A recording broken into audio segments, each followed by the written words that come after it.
एक समय की बात है, एक छोटे से गांव में रामू नाम का एक गरीब लकड़हारा रहता था। वह अपने परिवार का पालन पोषण करने के लिए हर दिन नदी के किनारे जाकर लकड़ी काटता और उसे बेचकर अपने बच्चों का पेट भरता था। रामू मेहनती था, लेकिन उसके पास केवल एक पुरानी लोहे की कुल्हाड़ी थी जो बहुत ही जर्जर हो गई थी। एक दिन रामू अपनी कुल्हाड़ी लेकर नदी किनारे गया। वह लकड़ी काटने में इतना मग्न था कि उसे यह भी नहीं पता चला कि उसकी कुल्हाड़ी कब नदी में गिर गई। जब उसे यह एहसास हुआ तो वह बहुत परेशान हुआ। उसने पानी में झांक कर देखा, लेकिन कुल्हाड़ी कहीं नहीं थी। रामू ने बहुत कोशिश की, लेकिन उसकी कुल्हाड़ी डूब गई थी। उसने सोचा, अब मैं क्या करूंगा, मेरे पास कोई और कुल्हाड़ी नहीं है। तभी अचानक नदी से एक देवी प्रकट हुई। उसने रामू की चिंता देखी और कहा, क्या हुआ लकड़हारे? रामू ने अपनी कहानी सुनाई। देवी ने कहा, मैं तुम्हारी मदद करूंगी।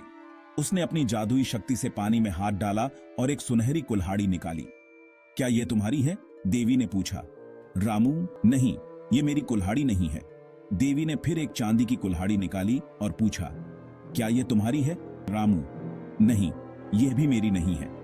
देवी ने अंत में उसकी पुरानी लोहे की कुल्हाड़ी निकाली। ईमानदारी का फल? हाँ, यही मेरी कुल्हाड़ी है। तुम्हारी ईमानदारी के लिए मैं तुम्हें इन दोनों कुल्हाड़ियों का उपहार देती हूँ। रामू बहुत खुश हुआ और देवी का धन्यवाद किया। जीवन में बदलाव। रामू अब अपनी नई सुनहरी और चांदी की कुल्हाड़ी के साथ घर लौट आया। उसने अपनी लकड़ी बेचकर अच्छी खासी कमाई की। अब उसकी आर्थिक स्थिति में सुधार होने लगा। अब मैं अपने बच्चों को अच्छे स्कूल भेज सकता हूँ और उनकी जरूरतों का ध्यान रख सकता हूँ। लेकिन रामू ने अपने धन और संपत्ति को अपने दिल में नहीं रखा। उसने अपने गांव के जरूरतमंद लोगों की मदद करना शुरू किया। रामू ने हर हफ्ते कुछ लकड़ियां और खाद्य सामग्री गांव के गरीबों को देने का काम शुरू किया है। उसकी उदारता की सभी सराहना करते हैं। पिताजी अब हमें अच्छे स्कूल भेज सकते हैं और हमारी जरूरतों का ध्यान रख सकते हैं।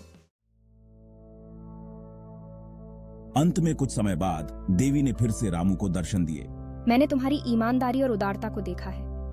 मैं तुम्हें आशीर्वाद देती हूँ कि तुम हमेशा सुखी रहो और तुम्हारी ईमानदारी का फल हमेशा मीठा हो। मैंने सीखा है कि सच्ची संपत्ति ईमानदारी और दूसरों की मदद करने में है।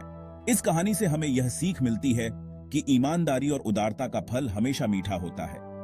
जब हम दूसरों की मदद करते हैं तो जीवन में खुशियां और समृद्धि अपने आप आती हैं।